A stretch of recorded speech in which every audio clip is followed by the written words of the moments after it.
Mahid sir আমার কেবিনের সামনে এসে কয়েকবার পায়চারি করে একটু থেমে আবার নিজের কেবিনের দিকে চলে যায়। যখন উনি আমার কেবিনের সামনে এসে ঘুরঘুর করছিল, আমি ওনার দিকে তাকাই। তারপরই উনি তাড়াতাড়ি আমার সামনে থেকে চলে যায়।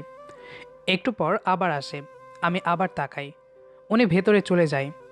মাহিদ স্যারের এমন আচরণ দেখে কিছুটা অবাক হলাম। অফিসের সবাই জানে উনি যা বলেন তা সরাসরি বলেন, কিন্তু আজকে ওনার হাবভাব দেখে মনে হচ্ছে আমাকে কিছু বলতে চাই, আর সেটা বলতে এসেও বলতে পারছে না। কেমন যেন ওনার মাঝে সংকোচতা কাজ করছে।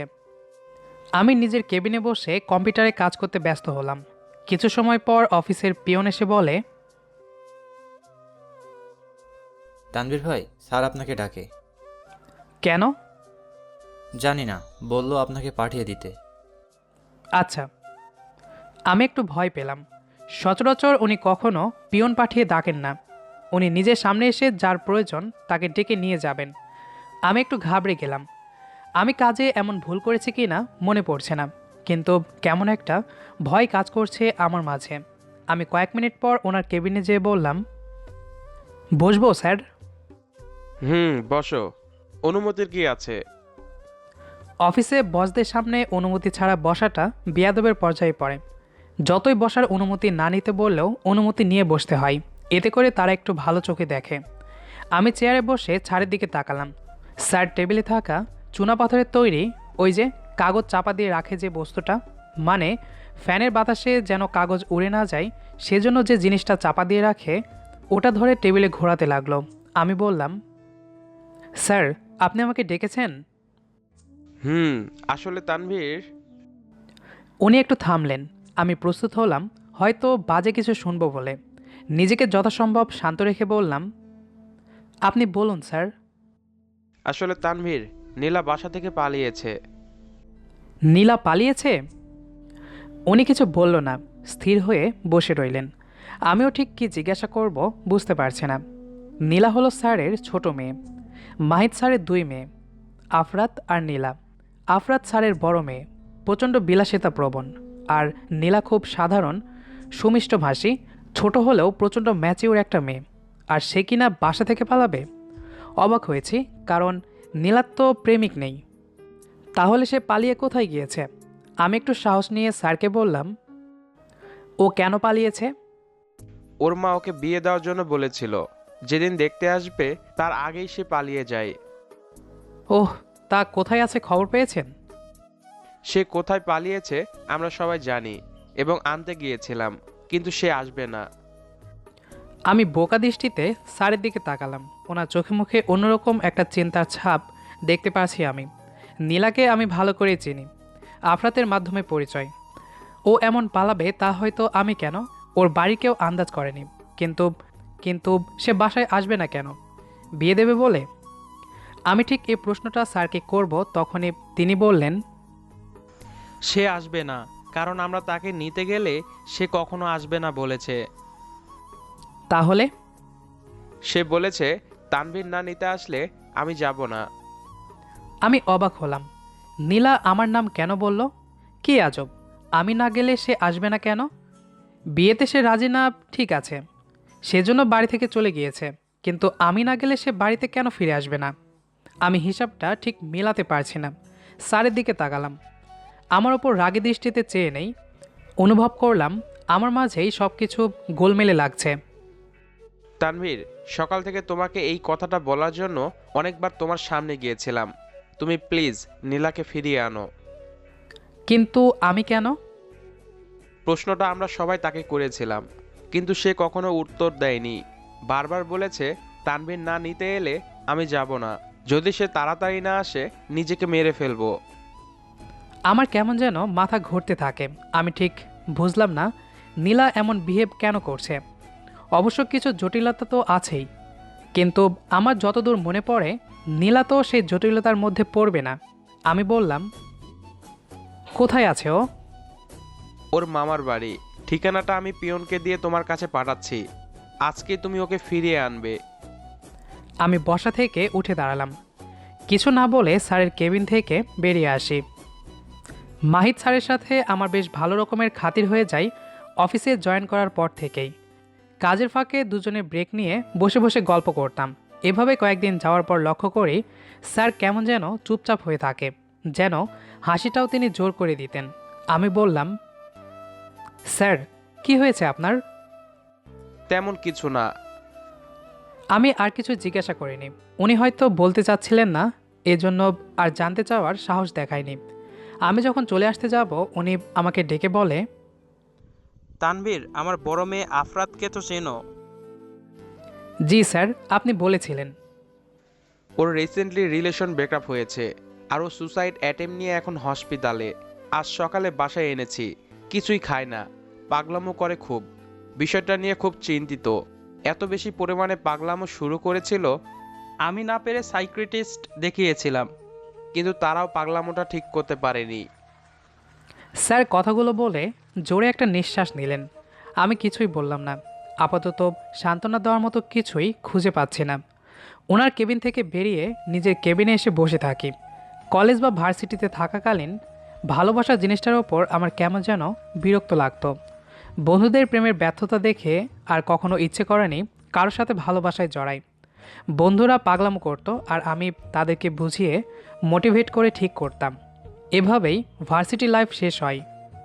প্রেম জিনিসটা মানুষের মস্তিষ্কে এমনভাবে প্রবেশ করে, না পারে ফেলতে আর না পারে টলারেট করতে।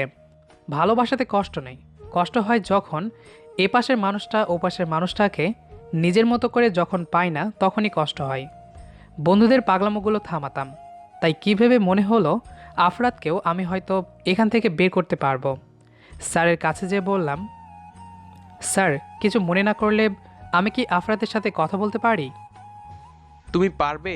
মানে তুমি কি ডক্টর? না স্যার, আসলে এমনি কথা বলে দেখার ইচ্ছে হলো। থাক স্যার। থাকবে না কেন? দেখো কথা বলে কি হয়। সেদিন স্যারের সাথে ওনাদের বাসায় আসি। বাড়িতে প্রবেশ করতেই পায়ের কাছে কাচের গ্লাস এসে পড়ে। মাহিত স্যার দৌড়ে যায় আফরাতের কাছে। আফরাতের হাতে কাচের জগ ছিল। তাড়াতাড়ি তিনি সেটা কেড়ে নিয়ে আফরাতকে থামানোর চেষ্টা করে। আফরাত চিৎকার দিয়ে বলে, আমি জাহিদের কাছে যাব। ও কেন আমাকে ছেড়ে চলে যাবে? আমাকে তোমরা ছেড়ে দাও। কাঁদতে থাকে ও। মেয়েরা কাঁদলে যে বাচ্চাদের মতো লাগে সেটা হয়তো মেয়েরা জানে না। আফরাত দেখতে মুগ্ধকর সুন্দরী। সে স্যার আর আন্টিকে ছাড়িয়ে দৌড়াতে যাবে। আমি সামনে যেয়ে দাঁড়ালাম। আফরাতের দিকে তাকিয়ে বললাম, একটু শান্ত হও, আমি জাহিদকে এনে দেব, কিন্তু তার আগে তোমাকে শান্ত হতে হবে। তুমি কে? আমি জাহিদের বন্ধু। সে তো আমাকে পাঠিয়েছে তোমার খবর নিতে। সে কিন্তু তোমার ওপর রেগে আছে, কারণ তুমি শান্ত মেয়ের মতো একটু বাড়িতে থাকো না। তোমাকে আগের মতো হতে হবে, না হলে জাহিদ আসবে না বলেছে। কথাটা কাজে লাগে। আফরাত চুপচাপ আমার সামনে দাঁড়িয়ে থাকে। পুরো বাড়িটা তখন নীরবতা বিরাজ করছে। আফরাত কান্না থামিয়ে মুচকি হেসে বলে, তুমি অনেক ভালো। আমার জাহিদের কাছে নিয়ে যাবে তো? নিয়ে যাব, কিন্তু রোজ আমার কথা শুনতে হবে। আমি যা বলবো তাই করতে হবে, না হলে আমি কিন্তু জাহিদের কাছে নিয়ে যাব না। সব করব আমি।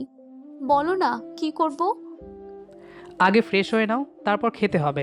খাওয়া শেষ হলে আজকে রাতে শুধু ঘুমাবা, বুঝছো? আচ্ছা। আন্টিকে ইশারা করলাম আফরাতকে নিয়ে যেতে। সে যাওয়ার আগে আমার দিকে কিছু সময় তাকিয়ে থেকে আন্টির সাথে খুব শান্ত ভঙ্গিতে ওপরের ঘরে চলে যায়। আমার সামনে স্যার এসে দাঁড়ায়। আমি স্যারের দিকে তাকালাম।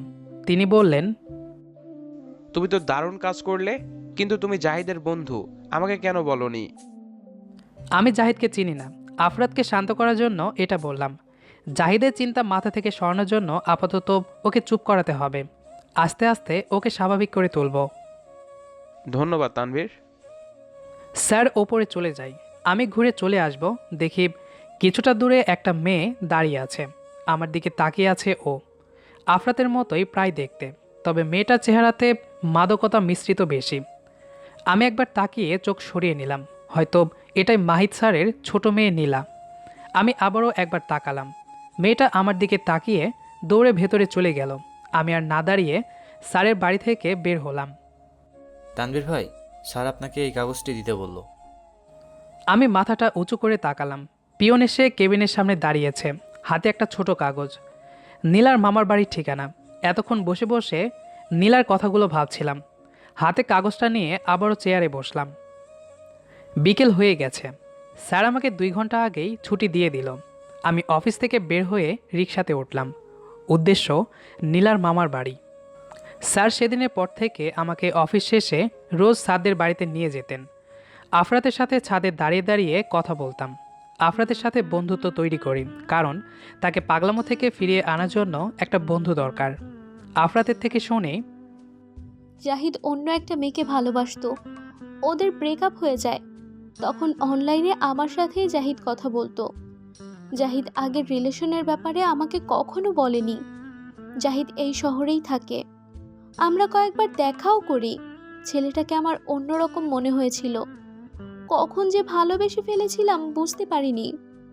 যখন রিলেশনের 6 মাস পার হয় তখন সে অবহেলা শুরু করে। জানতে চাই কি হয়েছে, সে তখন সবটা বলে আমায়, আর আমার সাথে ব্রেকআপ করে দেয়। আফরাতের কথাগুলো শুনে আমি একটু হাসলাম। আমি ওর দিকে তাকিয়ে কিছু বলবো, তখনই খেয়াল করি কে যেন ছাদের দরজার কাছে দাঁড়িয়ে আমাকে দেখছে। আমি তাকাতেই সে চলে যায়। বুঝলাম ওটা নীলা ছিল। আমি আফরাতকে বলি, শোনো, মানুষ কখনো কারোর জন্য মরে না, মানুষ মরে নিজের জন্য। তুমি যাকে ভালোবাসছো, ভাবছো যে তার জন্য তুমি মরে যাবে, তাকে না পেলে তুমি মরে যাবে, আসলে তা না। তুমি ওর থেকে কষ্ট পাবা, সে কষ্টটা তুমি সহ্য করতে পারবে না, তখনই মনে হবে নিজেকে মেরে ফেলি। আমি তাহলে কি করব? জাহিদকে তো ভুলতে পারছি না। ভালোবাসা হয় 2 ধরনের। এক, কাউকে ভুলতে না পারা। আরেকটা হলো একসাথে থাকা। কাউকে তুমি ভুলতে পারছো না, এটা ভালোবাসা বোঝায়। যতই নতুন মানুষ আসুক না কেন জীবনে, আগের জনকে ভোলা যায় না, এই মনে করাটাও একটা ভালোবাসা। কিন্তু তুমি তাকে চাও না, শুধু তার কথা মনে পড়ে। এই মনে পড়ার মাঝে থাকে বিরক্তবোধ, কিছুটা আকাঙ্ক্ষা। আরেকটা হলো একসাথে থাকার জন্য নানা রকম চেষ্টা করা। একসাথে থাকতে হবে এটা ভেবেই ভালোবাসা বাড়তে থাকে। একটা কাজ করবা, জাহিদের কথা মনে হলেই তুমি ওর নাম লিখবা খাতায়, আর লেখার সময় তাকে একটা করে গালি দিয়ে বলবা, তোর মতো ছেলেকে আমি কখনো ভালোবাসবো না। তবে গালি কিন্তু দিতেই হবে। আরেকটা কাজ করবা, সবসময় প্রার্থনা করবা, বেশি করে নামাজ পড়বা। সৃষ্টিকর্তার সাথে তুমি যত বেশি কথা বলবা ততই তুমি ভালো থাকবে। তবে জাহিদকে তুমি ভুলতে পারবে না, কিন্তু তাকে আগের মতো ভালোবাসতে পারবে না তুমি। সেটা না হয় তোমার বিরক্তিতে থাকুক। কথাগুলো বলে আমি চলে আসি। সিঁড়ি ভেঙে যখন নিচে আসলাম, পেছন থেকে শুনতে পেলাম, মিস্টার ডক্টর সাহেব। আমি ঘুরে তাকাই। নীলা দাঁড়িয়ে আছে। স্যারদের বাসায় আফরাতের জন্য আসছি প্রায় 2 মাস হয়েছে। আফরাত এখন আগের থেকে অনেকটাই স্বাভাবিক হয়ে গেছে। ওর সাথে রোজ সঙ্গ দেওয়া, ওকে হাসানো, ওকে বোঝানো, সবটা আমি অফিস শেষ করে এসে করতাম। এসবের মাঝে কেবল দেখতাম নীলা আমাকে দূর থেকেই দেখত। আমার সাথে কখনো কথা বলেনি ও। এমনিতেও ওর কথা শুনতাম বাড়িতে আসলে। সেখান থেকে ধারণা হয় ও আফরাতের মতো এমন ইম্যাচিওর কোনো মেয়ে। নীলাকে আমি আর চোখে দেখতাম। মেয়েটা হাসলে টোল পড়ে না, সব মেয়েদের যে হাসলে টোল পড়বে এমনটা তো না। তবে ও চোখে হালকা করে কাজল দিত। বৃষ্টি এলে জানালায় হাত বাড়িয়ে বৃষ্টি ছুঁয়ে দিত। ফুলবাগানের পাশে বসে বসে গান গাইতো। এগুলো আমার খুব ভালো লাগা শুরু করে, কিন্তু কোনোদিন সাহস হয়নি নীলাকে ভালো লাগার কথাগুলো বলবো। এমনিতেই নীলা স্যারের মেয়ে, তার ওপর সে ব্যাপারটা কিভাবে নেবে। কিন্তু আজ যখন সে কথা বলতে আসে আমি কিছুটা অবাক হই। আমি ওর দিকে তাকিয়ে বলি, আমি ডক্টর নই। জানি, শুনুন, আপুর সাথে বেশি মিশবেন না। কেন? আমি বললাম তাই। কথাটা বলেই নীলা চলে যায় সামনে থেকে। আমি বোকার মতো কেবল দাঁড়িয়েছিলাম সেখানে। কিছু সময় দাঁড়িয়ে থেকে সিঁড়ি ডিঙ্গিয়ে চলে আসি। বাড়ি থেকে যখন বের হলাম, উঠোনের সামনে এসে কি মনে করে পেছনে ঘুরে তাকাই। 2 তলা বাড়ির ছাদের কিনারায় আফরাত দাঁড়িয়ে আমার দিকে তাকিয়ে মুচকি হাসছে। আমি চোখ সরিয়ে নেব, তার আগ মুহূর্তে খেয়াল করি 2য় তলায় ব্যালকনিতে নীলা দাঁড়িয়ে তাকিয়ে আছে আমার দিকে। আমি মাথা ঘুরিয়ে মুচকি হাসলাম। আফরাত কেন আমার দিকে তাকাবে কি জানি। হয়তো জাহিদ ক্রাইসিস থেকে ওকে বের করে আনার দৌলতে ওর মনে আমার প্রতি একটা ভালো লাগাও তৈরি হতে পারে। তবে নীলা কেন আমাকে ওর আপুর থেকে দূরে থাকতে বলল? স্যার বাড়ির সামনে এসে গিয়েছে। আচ্ছা, আপনি দাঁড়ান, আমি এখনই আসছি। রিকশাওয়ালাকে কথাটা বলে আমি বিশাল বড় বাড়িটাতে প্রবেশ করলাম। কলিং বেল বাজাতেই নীলা এসে দরজা খুলে দিল। আমার দিকে কেমন দৃষ্টিতে তাকিয়ে রইল ও। আমি একটু হাসার চেষ্টা করলাম। নীলার মামি এসে দাঁড়ায় সামনে, বলল, কে এসেছে রে নীলা? ও তানভীর, তুমি দাঁড়িয়ে কেন? ভেতরে আসো, বসো। না মামি, বসবো না, ব্যাগটা গোছানো আছে, এনে দাও, বাসায় যাব। নীলার কথা শুনে আমি অবাক হলাম। ও জানতো তাহলে আমি আসব? আমি মুচকি হাসলাম। কাজের লোককে দিয়ে ব্যাগ আনিয়ে নীলার হাতে দেয়। আমি তখনও বোকার মতো দাঁড়িয়ে আছি। কি হচ্ছে আমি বুঝতে পারছি না। নীলা আমার হাত ধরে টেনে নিয়ে আসে। রিকশায় উঠে বসে সে বলে, দাঁড়িয়ে আছেন কেন? উঠুন। আমি রিকশাতে উঠে বসলাম। রিকশা চলছে, আমরা দুজন কথা বলছি না।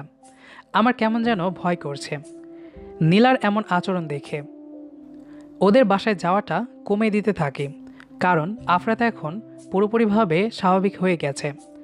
সেদিন সন্ধ্যায় শেষবার আফরাতের সাথে দেখা করতে ওদের বাসায় যাই। দুজন ছাদে দাঁড়িয়ে আছি। আফরাত বলে, তানভীর, জানি না তোমাকে কিভাবে কথাগুলো বলবো, কিন্তু না বলাটা হয়তো আমার কাছে অন্যায়। এখন তুমি আমাকে যা খুশি ভাবতে পারো। তোমাকে আমি অনুভব করতে পারি আমার মনে। তোমাকে অনুভব করে কতগুলো স্বপ্ন আমার মধ্যে বাসা বেঁধেছে। এর নাম দিয়েছি ভালোবাসা। তুমি আমাকে গ্রহণ করতে পারো, আবার নাও পারো, কোনোটাতেই কষ্ট হবে না, কারণ তোমার সাথে থেকে বুঝেছি আসল ভালোবাসার মানে। এখন কেউ চলে গেলেও কষ্ট হবে না, নিজেকে মানিয়ে নিতে পারবো। আমি বলছি না ভালোবাসো আমাকে, শুধু একটাই অনুরোধ, আমি একবার তোমাকে জড়িয়ে ধরে বুকে মাথা রেখে কাঁদতে চাই। প্লিজ, না করো না। আমি কিছু বলার আগে আফরাত আমাকে জড়িয়ে ধরে। কয়েক সেকেন্ড পর ছাদের দরজায় জোরে একটা খট করে শব্দ শুনি। আফরাত আমাকে ছেড়ে দেয়। আমি দরজার দিকে তাকাই। নীলাকে চলে যেতে দেখলাম আমি।